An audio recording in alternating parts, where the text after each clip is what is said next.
My name is Reg Paffle. I'm from Sydney, Australia. And at this moment, I'm over here in Ahmednagar with the Australian group for the Amatiti. I think just after the Second World War that I heard about Baba, read his discourses, and was very impressed intellectually what he had to say.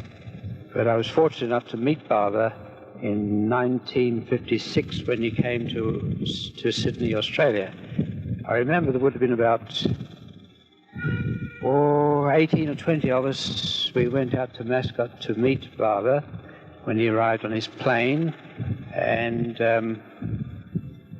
I caught a glimpse of Baba getting off the plane and waving to us, and then we had to, as a group, wait for him to come through customs with Francis and some of his, one or two of his Mandali. And I know that we were mixed up with a lot of other people who were meeting people from various planes, so that Baba couldn't really know who was there to meet and who wasn't. I was the first one. I was very close. We were to go over to Baba's house, the four of us, and wait for Baba and see him into his chair, and to bring him over to the meeting hall. At that moment, I was right on my toes, at least I'd learned that much, and I raced over towards Baba. By this time, he was sitting in the chair. I was the first one, and I suddenly thought, the other three gillies, they haven't caught the signal. So I turned around, they come on, sort of thing like that. And when I turned around, Baba was going like this at me, as if to say, when I call you, you must come to me and never take your eyes anywhere else. And he sort of shook his finger at me. But I think I was so happy at seeing him that I grinned stupidly just the same.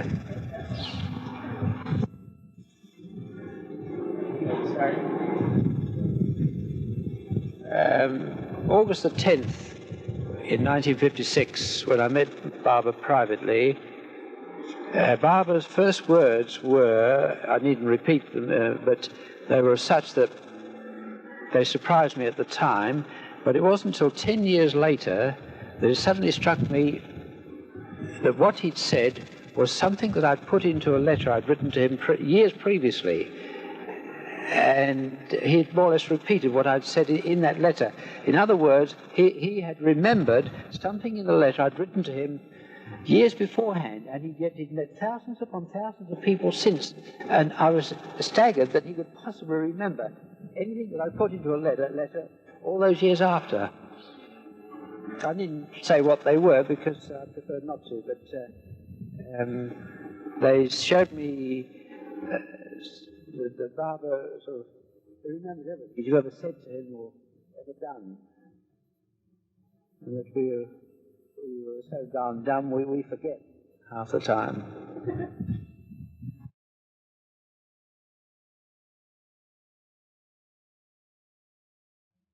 Really know who was there to meet him, who wasn't. I was the first one. I was very close to the door by the customs, and Baba came straight through and patted me on the shoulder, and he went up to each one of us that had come to meet him and either gave him an embrace or a pat on the shoulder or some way of some little sign of recognition and glad that he had met them, which surprised me considerably. I mean, how he's able to pick us all out from quite a crowd of people. Then Baba got into the car and was driven to Beacon Hill to a house of stone which Francis and a few of us had helped to build for quite a period of time. And there we were fortunate enough to meet Baba personally, alone. Actually, the next morning, that was August the 10th. And we all took our turn, and I had the very good fortune of meeting Baba then personally. I felt then that he had the answer to what the world needs. I had made up my mind by then that what the world needs more than anything else is brotherly love, real love. And I was certainly satisfied that Baba had that in an incredible degree. And the personal things don't discuss much, but certainly I was very, very impressed with the warmth, the compassion, the love he gave us. And the next few days, we were lucky enough to be with him quite a lot. He gave us some discourses, and we saw various sides of Baba's character. Certainly he was an incredibly loving man, compassionate. highly intelligent, but he could also be stern when necessary. And I think that we all noticed that on that trip. And also in 1958, he came back up to Queensland, to Avatar's abode, again where quite a few of us have been building a place with Francis for him. And we were fortunate then again to meet Baba personally with Eric and Dr. Donkin.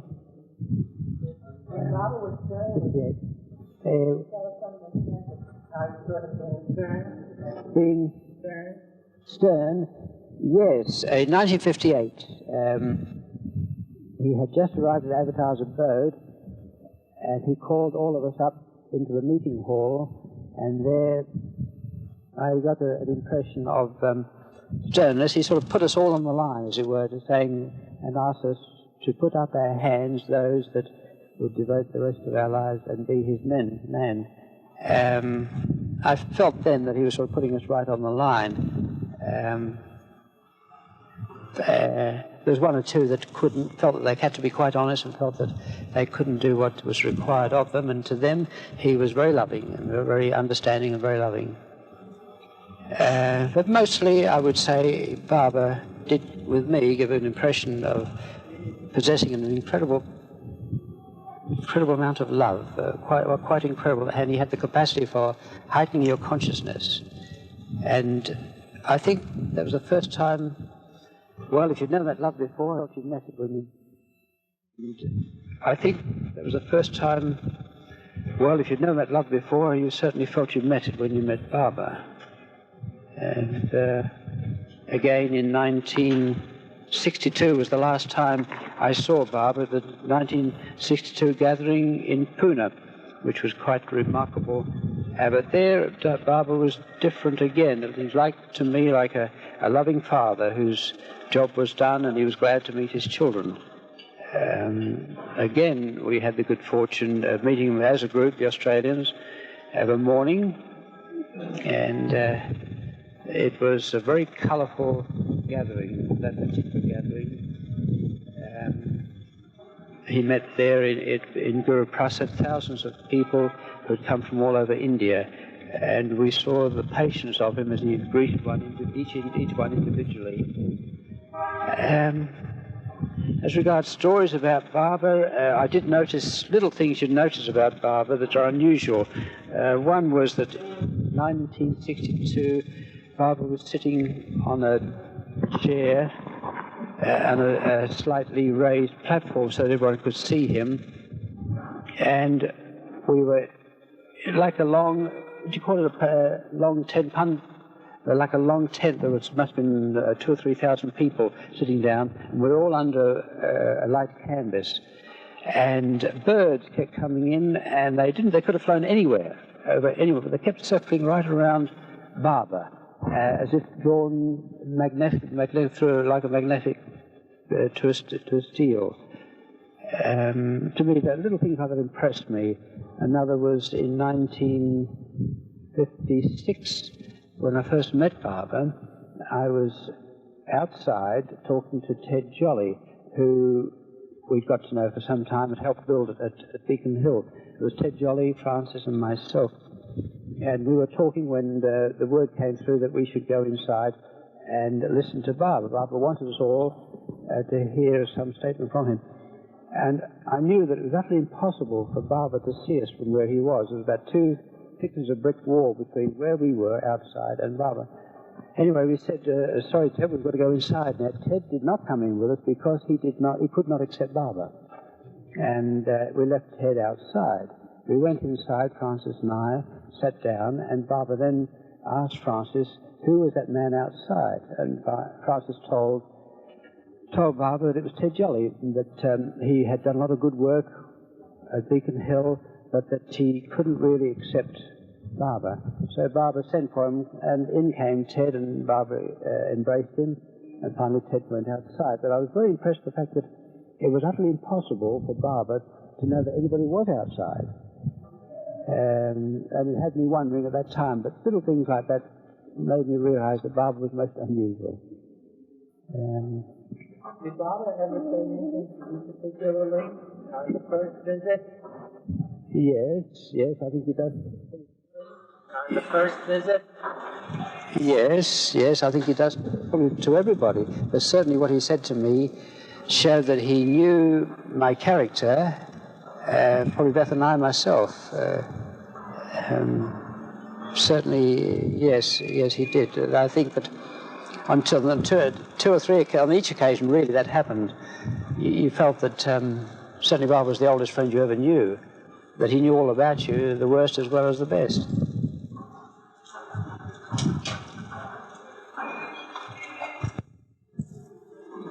You got me there.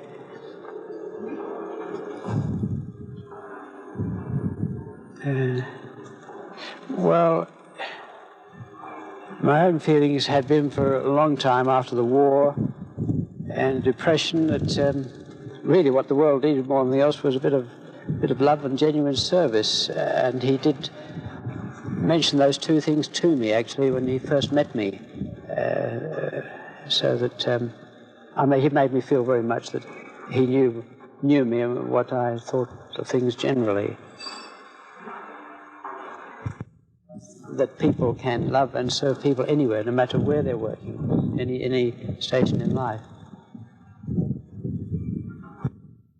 What Barbara, I gathered from Barbara, was to carry on my usual life, which was working in hotels, residential hotels. And again, I think Barbara indicated in 1962 that what he wanted us to do was not anything different to what we've been doing in the past, only in a different way. In other words, to do whatever job you do in life to the best of your ability, and whatever love and service you can bring into it to your fellow man. He decided, in 1956, Barbara decided that he would take us to the pictures. So we all got into their cars and we drove to the city and we went in and saw a film. It was quite obvious that Barbara wasn't there to see the films.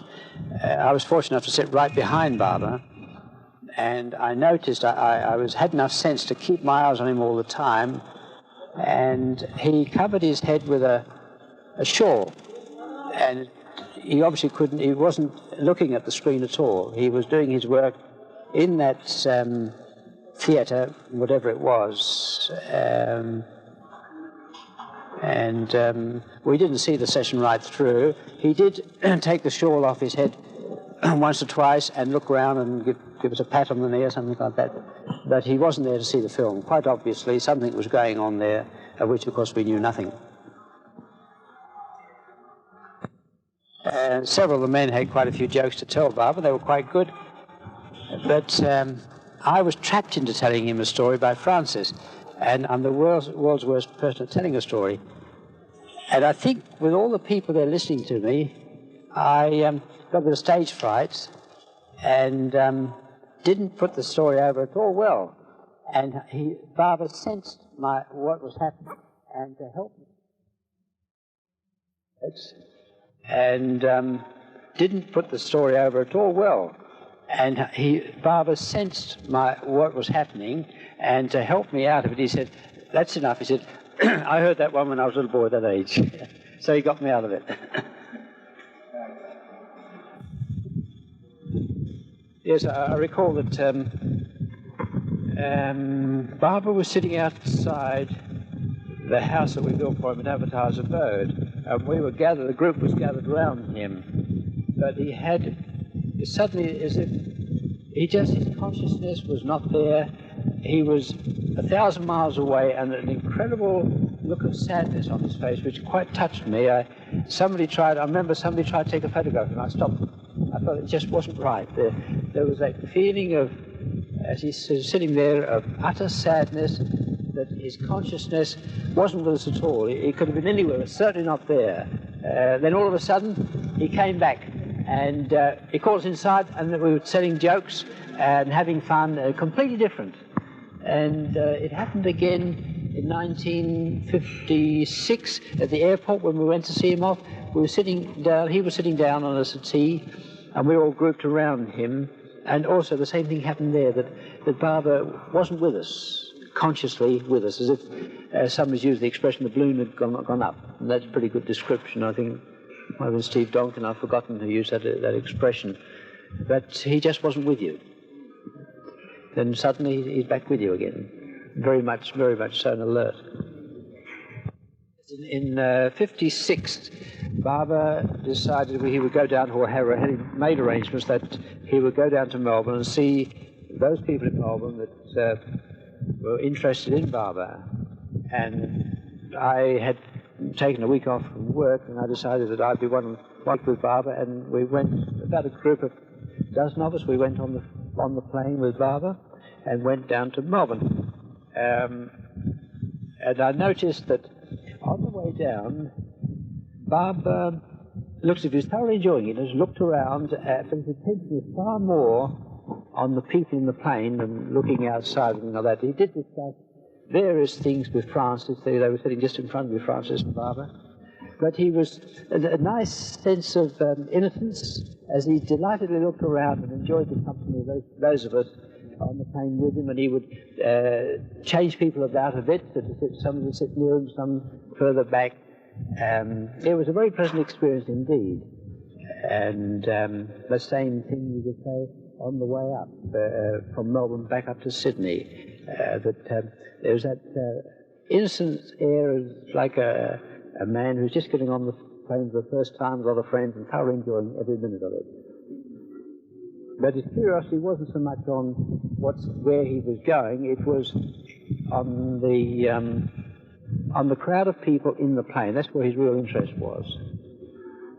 On the crowd in the plane? Well, yes, on the crowd of people in the plane. That's where his real interest was.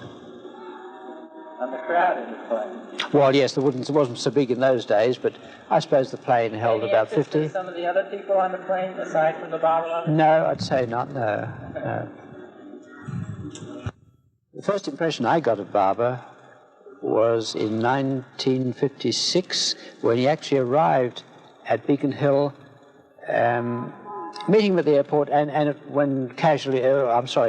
him at the airport and at Beacon Hill, was that of a very warm man, very intelligent and a very warm man. But when I met him personally the next day, that is where I got the clear conviction that he could be none other than what he said he is, the Avatar.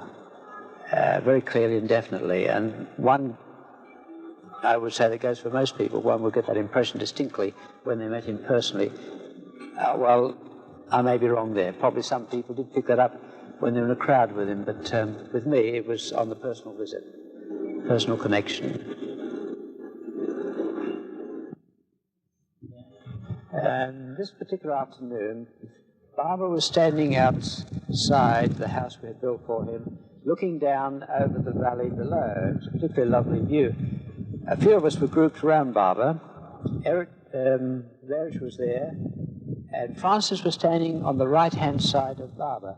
And Baba put his arm around Francis' shoulder, and I remember him saying to Francis, Francis, you have done well. I distinctly remember that.